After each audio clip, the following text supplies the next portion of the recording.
Olá, pessoas! A aula de hoje é geografia, né? Antes de qualquer coisa, só relembrando, escolha um lugar calmo, um lugar tranquilo, silencioso, para que vocês consigam se concentrar melhor. Peguem o material didático de vocês, ou seja, o livro de geografia, no caso, e um caderno, um estojo de vocês, tá bom? Só lembrando, se vocês não entenderem alguma coisa, vocês pausem um vídeo, voltem um vídeo, anotem a dúvida de vocês, tá? A aula de geografia é sobre a União Europeia, continuando o assunto que eu já havia dado, né? Só que sobre hoje a gente vai focar mais na parte da fragmentação da União Europeia, já que na outra a gente havia focado mais na unificação. Primeiramente, vamos entender as potências, né? Que juntas formaram a potência que é a União Europeia. Vamos entender o impacto que a União Europeia tem em termos de geopolítica. 87% do PIB de toda a Europa pertence à União Europeia, ou seja, na União Europeia, nem todos os países da Europa fazem parte dela, não. Os que não fazem parte, eles são pouco desenvolvidos em relação aos que fazem parte, o que o dado mostra, né, nitidamente. Fora isso, vale a gente considerar que a União Europeia, ela também tem um impacto muito grande em termos de PIB global. Inclusive, eu tinha falado na aula passada que a União Europeia, ela consegue fazer frente à atual potência mundial, né? A maior potência mundial que seria os Estados Unidos. Um terço dos fluxos comerciais do mundo pertence à União Europeia, ou seja, a gente percebe que ela tem um elevado comércio. Enfim, o que é que a gente tem que entender a partir daqui? Beleza, a gente entendeu que a União Europeia é uma grande potência, que são países que resolveram se unir para fazer essa frente, né? Ok, mas é que a gente tem que lembrar, eu até tinha falado na aula passada. Infelizmente, a União Europeia, ela não está tão forte assim. Ela é como se ela tivesse algumas rachaduras. Mas vamos entender essas rachaduras. Eu tinha citado a crise de 2008, né? A crise econômica. Essa crise econômica, ela alterou o sistema de bem-estar social. Por quê? Porque aqui, como a União Europeia é uma potência mundial, ela tem um alto desenvolvimento econômico e, consequentemente, a sua população ela tem uma alta qualidade de vida. Ou seja, a população velha lá, eles vivem mais, os empregos deles têm altos salários, enfim. Só que quando acontece uma crise, vai abalar não só a economia, né? Vai abalar toda a sociedade e, consequentemente, vai abalar esse bem-estar social dos europeus, no caso, né? Enfim, também vale ressaltar que, por mais que tenha um desenvolvimento econômico, ele não é homogêneo. Por que ele não é homogêneo? Porque a Alemanha, a França, a Grã-Bretanha e a Itália, sim, eu coloquei Grã-Bretanha aqui por enquanto para a gente entender, tá? Por mais que ela atualmente não faça parte. Esses países, durante toda a história da União Europeia, eles foram países que se destacaram em termos de desenvolvimento. Ou seja, esses países são mais desenvolvidos do que os demais. Por exemplo, se eu comparar a Alemanha com a Espanha, por mais que ambas façam parte do mesmo bloco econômico, a Alemanha, nitidamente, é mais desenvolvida do que a Espanha, tanto em termos econômicos quanto em termos social. E essas quatro nações, elas representam 65% do PIB do bloco, ou seja, apenas 4 nações têm mais da metade do PIB desse bloco econômico. A gente tem que lembrar, são 27 países. 4 países juntos, eles possuem mais da metade do PIB. Com isso, a gente percebe que no próprio bloco econômico, por mais que tenha aquela ideia de unificação, no próprio bloco tem essa desigualdade. E claro, a maioria das indústrias tradicionais, como por exemplo siderúrgica, metalúrgica, e também as sofisticadas, como por exemplo de tecnologias, enfim, elas pertencem a essas 4 nações, ok? Então agora vamos entender bem o que foi essa crise, né? E o impacto nesse bem-estar que eu tinha dito. Enfim,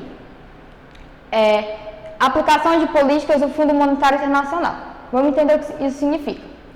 Com o tempo, né, com todo esses conceitos de neoliberalismo, enfim, né, de dar liberdade para as indústrias e as empresas, de modo geral, o FMI, ele foi, né, que é o Fundo Monetário Internacional, ele foi propondo algumas políticas a fim disso, né, a fim de permitir esse neoliberalismo. Por exemplo, privatização, redução do papel do Estado, enfim, né? Beleza, a livre economia. Aí o que acontece? A maioria dos países aderiram a isso. Alemanha, França, Grã-Bretanha, Itália e os outros, né? Mas principalmente os 4 que a gente já havia visto. Beleza. Só que com o tempo, aconteceu o quê? Houve uma implosão no Estado. Por quê? Porque toda essa estabilidade social e econômica da União Europeia, de cada país, eles dependiam muito desse papel integrador, não só de cada Estado isolado, como do bloco econômico inteiro. Então, aí havia, sim, uma forte presença, né, desse Estado, não só na forma de Estado-nação, como de bloco. Então, houve uma quebra, houve uma ruptura, né, desse panorama. Aí o que acontece?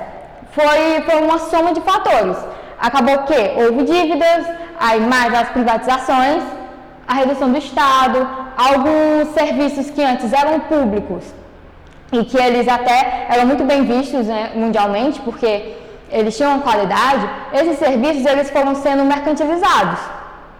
E tudo isso junto acabou que houve essa crise econômica. É como se a União Europeia não estivesse preparada para isso. Foi uma quebra muito grande no modelo de vida deles, né? Enfim, a quebra do Estado, do bem-estar social europeu, beleza. Aí o que acontece? Como estava no meio dessa crise, obviamente, né, como a gente já tinha falado, como o desenvolvimento econômico ele é heterogêneo, os países que tinham menos desenvolvimento, eles sofreram mais, como por exemplo, Portugal e a Grécia, por exemplo, né? Claro, a Alemanha, a França não tiveram tanto impacto assim. Aí o que acontece? Diante dessa crise, o FMI ele impôs políticas para o refinanciamento, ou seja, ele tentou consertar, né? Ele viu que não estava dando certo. E entre essas políticas, estava, por exemplo, corte de aposentadoria, estava redução dos salários, aumento do imposto, né? Enfim, só que isso gerou uma revolta social muito grande. Ou seja, além da crise econômica, agora eles tinham essa revolta social. Mas apesar disso, na verdade, aquelas 4 nações que eu tinha mostrado, eles resolveram seguir esse planejamento do FMI. Ou seja, eles conseguiram salvar os bancos privados, no caso, né? Só que a consequência disso foi que eles esvaziaram os cofres públicos, ou seja, eles gastaram todo o dinheiro deles. Logo, não teria mais dinheiro, no caso, para os setores sociais e estruturais da sociedade, né? Uma consequência disso. E eles resolveram seguir mesmo assim. Beleza. Para além disso, né, a gente acabou de entender assim, o que foi essa crise de 2008 e como ela impactou, né, como impactou aquele padrão de vida que os europeus tinham e que eram vistos com bons olhos pelo mundo inteiro, né, que eles se superavam em relação a isso, eles conseguiam fazer com que as pessoas almejassem, porque eles demonstravam essa organização que eles tiveram. Só que por equívocos, eles acabaram implodindo, né, enfim. Para além disso, vale a gente entender que tem alguns países que eles não fazem parte da União Europeia, mas que eles gostariam de fazer. Assim, a União Europeia, ela é muito rígida em relação a isso, a quando o país quer fazer parte, ela não vai aceitando todo mundo. Então, eles têm que seguir tipo um protocolo. Primeiro a pessoa tem que enviar a candidatura, né, para a União Europeia, e essa candidatura ela é avaliada, às vezes por anos, tá? Por vários conselhos, enfim, avaliando todos os aspectos econômicos, sociais, enfim, vários aspectos. E, enquanto isso, dependendo do caso, a União Europeia ela pode ajudar financeiramente esse país, né, enquanto eles estão fazendo essa análise. Enfim, aí o que acontece? Tem alguns países que ficam em aberto mesmo, fica essa análise constante, e tem alguns países que tem logo o pedido negado. Temos a Turquia e a Geórgia, que é um caso que a gente pode destacar aqui. A Turquia, vamos para a localização dela, né? Ela está entre a Europa, o Oriente Médio e a Ásia Central. A Turquia, por mais que ela esteja na Europa, ela ainda tem uma cultura muito forte relacionada ao Oriente Médio. Por exemplo, a maior parte da população dela é islâmica, por exemplo. É o que acontece. A Turquia ela possui leis contrárias à Declaração dos Direitos Humanos, da ONU. E por isso ela não é aceita na União Europeia. Enquanto ela não rever isso, ela não pode ser aceita. Por isso, constantemente, os pedidos são negados, tá? Além disso, temos o caso da Geórgia. A Geórgia ela fica na Europa Oriental. ela foi uma das nações que pertenceu à União Soviética. Enfim, porque ela tem o pedido negado, né? Pelo menos não foi aceito até agora, está em análise. Porque a União Europeia, ela não pode aceitar um país que possui muitos conflitos separatistas. E esse seria o problema da Geórgia. A Geórgia, ela até tem uma economia boa, assim, né? Ela tem siderúrgicas e ela até se destaca nisso. Só que o problema é que esses conflitos separatistas, eles atrapalham até mesmo a economia. E é por isso que a União Europeia ela não aceita a Geórgia, no caso. Enfim, para além disso, né, desses países que querem fazer parte, e a crise, né, que eu já expliquei, afetando principalmente o bloco como um todo, né? Vale a gente estudar o que, além disso? Que dentro desses Estados-nações tem conflitos pequenos, que eles podem gerar futuras fragmentações ou eles já geraram em algum momento. Como assim? A gente pode citar o nacionalismo basco. O que seria esse nacionalismo basco? Entre a Espanha e a França, tem um povo que é o povo basco, que eles moram tanto na Espanha e um pouquinho na França. O que acontece? Eles se identificam como um povo, o povo basco, beleza? Só que é como se eles estivessem em um lugar que eles não pertencem a eles estão na Espanha, eles não se consideram espanhóis. Aí o que acontece? Em 1950, eles criaram esse nome aqui, tá? Que a tradução seria Pátria Basca e Liberdade. É como se fosse um possível, uma idealização de uma nação para eles, ou seja, eles querem uma nação, eles querem um país para eles. E, historicamente, eles vão criando partidos, né, o Partido Basco, vão se envolvendo mais na política, ou então vão fazendo movimentos sociais, ou até mesmo guerrilhas, muitas vezes, tá? Inclusive, na época da Guerra Civil na Espanha, eles lutavam, enfim. Só que, atualmente, claro que eles não vão ter esses conflitos armados, mas ainda há esse idealismo, né, de ter uma nação para eles, enfim. Só que até agora nem a Espanha nem a França eles pronunciaram, tipo, eles não querem, claro, né, que fragmentem mais ainda o território deles. Mas fica aí, talvez, né, eles consigam. Enfim, por isso que vale pontuar. Para além disso, a gente tem a questão da Irlanda. Como assim a Irlanda? Na verdade, a Irlanda já foi fragmentada, né, a situação dela. A Irlanda, ela é uma ilha, na verdade, uma ilha do lado da Inglaterra, tá? A Inglaterra que é a ilha, que é a Irlanda, beleza. Aí o que acontece? A Irlanda é uma ilha que fica do lado da Inglaterra. Só que cerca de 1600, os ingleses eles invadiram a Irlanda. Beleza, só que os ingleses, a maioria, eles são protestantes. E a maioria dos irlandeses são católicos, principalmente os que moram nessa província aqui, tá? A província de Ulster. Então, por isso que eu coloquei católicos do Ulster contra os protestantes ingleses. Até aí tudo bem. Só que, claro, ninguém aceita assim, uma invasão, né? Eles também não aceitaram a invasão. Mas aos poucos eles vão demonstrando, né? Em termos sociais e políticos. Como assim? Teve a guerra anglo-irlandesa. O que foi essa guerra anglo-irlandesa? Foi uma guerra, né, entre os ingleses e os irlandeses, que durou esse período aqui, tá, em 1919. Qual foi a consequência direta dessa guerra? A consequência foi um tratado que eles fizeram, e eles dividiram o território. A Irlanda vai ser dividida em Irlanda do Sul, que é a parte maior, e a Irlanda do Norte, uma parte pequenininha. E essas Irlandas, as duas, vão pertencer à Inglaterra, tá? Eles só dividiram, beleza. Então agora eles são dominados pelos ingleses. Só que claro que eles não vão deixar assim, né? Então eles continuaram, enfim. Até que houve um segundo tratado. Nesse segundo tratado, a Irlanda do Sul, que tinha a maioria católica, eles resolveram se separar e eles conseguiram. Cerca de 95% da população era católica. Então ficou a Irlanda do Sul, que virou a República da Irlanda, e a Irlanda do Norte, que tem a maioria protestante, por mais que seja 65%. E essa maioria, por mais que seja pouca em relação a essa, acabou que fez a diferença. Por quê? Porque nesse tratado, os ingleses aceitaram esse tratado, né, partindo da Irlanda do Sul, só que tinha um detalhe. Nesse tratado constava que só quem poderia definir o rumo da Irlanda do Norte é a própria Irlanda do Norte. Ou seja, ela decidir se ela ia fazer parte da Irlanda do Sul e voltar a ser uma Irlanda só, ou se ela ia continuar pertencendo à Inglaterra, né, como parte do Reino Unido. E foi isso que aconteceu. Por quê? Porque a maioria é protestante. Então isso pesou. Porque a maioria do parlamento lá é protestante, tá? Então, até hoje, a Irlanda do Norte faz parte do Reino Unido. Enfim, isso aqui em 1949, é porque eles queriam a independência total, tá? Enfim, a gente entendeu, né, a crise, a gente entendeu alguns países que querem fazer parte, a gente entendeu que dentro de alguns países tem essas possíveis fragmentações, né? Ou já aconteceu alguma fragmentação. Então, o que acontece?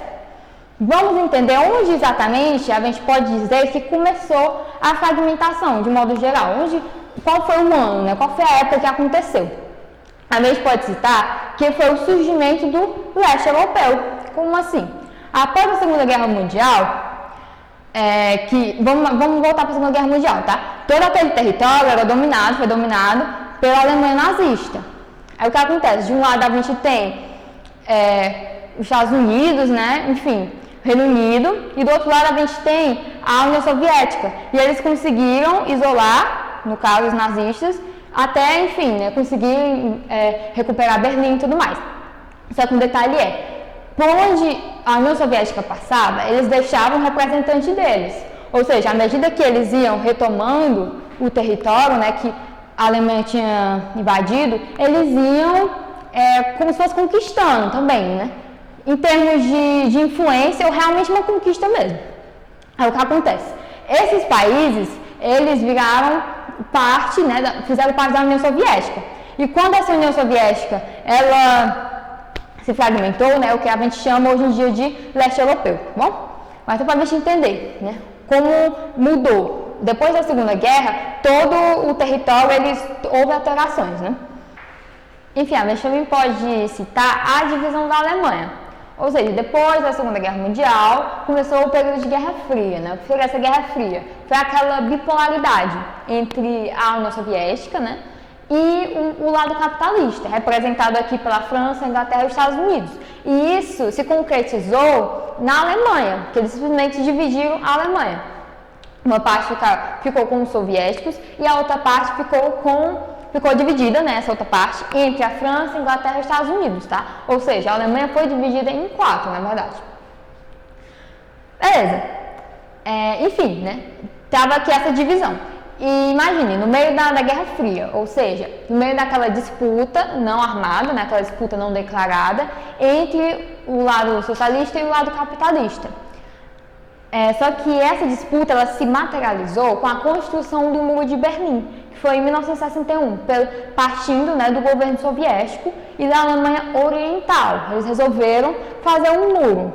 Por que eles fizeram isso? Porque eles perceberam que o lado ocidental ele estava se destacando muito. Eles, inclusive, criaram a moeda, que essa moeda ia ser usada só no lado ocidental. Só que essa moeda acabou que foi usada em toda a Alemanha, até no lado oriental. Então eles perceberam que o lado deles estava tendo essa influência. Então eles realmente pensaram que a melhor solução seria construir um muro. E foi o que eles fizeram. Esse muro ele só caiu, né, em 1989, que houve a queda do muro. E consequentemente, quando esse muro cai, é claro, ele teve um impacto imenso, né, em termos concretos mesmo, né?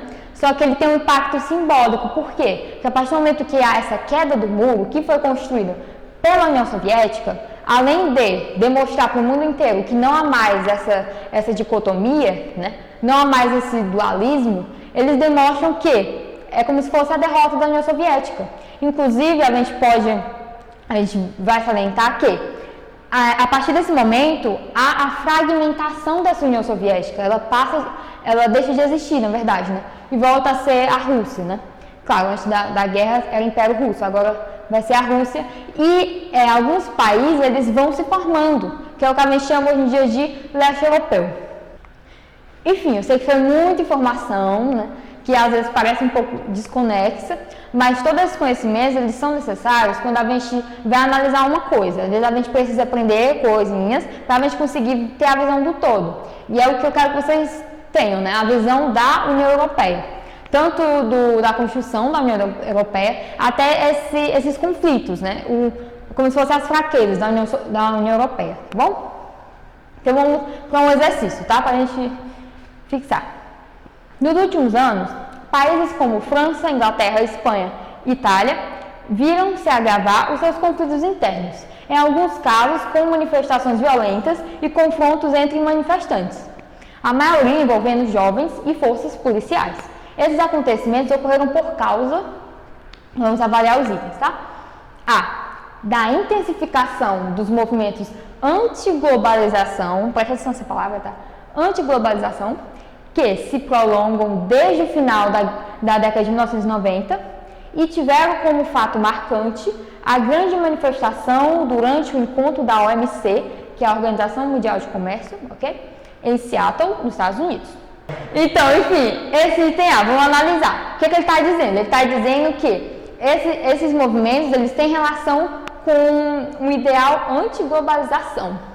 Foca nessa palavra, anti-globalização. Aí bem aqui ele fala que houve a manifestação durante o encontro da Organização Mundial de Comércio. Então é como se esses jovens, eles fossem contra a globalização, contra o comércio, enfim. Isso não é a realidade, tá? A gente não teve nenhuma manifestação de jovens, enfim, ainda mais envolvendo forças policiais que tivesse esse ideal de ser contra a globalização, tá? Então a gente já descarta, tá bom? B. Dos movimentos pontuais que acontecem na Europa em protestos contra a União Europeia e a imposição aos países do euro, né, como moeda única, fato que teria ampliado o desemprego. Então vamos lá, ele está falando que essas manifestações aconteceram porque eles eram contra a imposição do euro, porque segundo eles aumentaria o desemprego. Primeiro que não faria sentido, né, a instalação do euro aumentar o desemprego, então por aí já estaria errado. E fora isso, eles não têm esse interesse em ser contra a moeda, até porque a moeda ela é um símbolo da própria União Europeia. Vamos para o terceiro. Da luta da juventude pela paz mundial, principalmente contra a participação de seus países em missões militares no Afeganistão e Iraque ao lado dos Estados Unidos. Muito poético. Infelizmente, esse não é o item verdadeiro. Infelizmente, os movimentos sociais não tinham esse objetivo de lutar pela paz mundial, infelizmente, tá? O item D, né, que só pode ser o item correto porque só tem ele, mas vamos ver por que ele está correto. Do crescimento da migração de populações de outros países envolvidos em guerras ou catástrofes ambientais, aliado à falta de emprego para a juventude em virtude da extensão da crise econômica. É que a gente pode lembrar, gente, no contexto atual, né? Assim, um problema atual que a Europa está tendo, inclusive que está causando revoltas, né, por parte da população, inclusive dos jovens, é a questão da imigração, né? A entrada de imigrantes no continente europeu. Por quê? Pela lógica deles, a entrada de imigrantes vai atrapalhar a economia. Por quê? Porque esse imigrante, ele vai tirar o emprego desse jovem, no caso, ok? Então, há sim manifestações contra essa permissão para os imigrantes entrarem, ok? Então, por isso, né, que o item estaria correto, ok? Enfim, foi muita informação.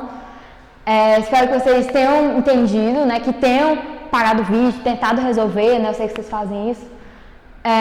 Só lembrando vocês acompanharem a agenda de vocês, fazerem os exercícios que estão lá, vocês acompanharem o canal da escola, rever essa aula, rever as outras aulas, acompanhar o site da escola, tá? Que os conteúdos vão estar lá, além de outras informações, tá bom? E até a próxima aula.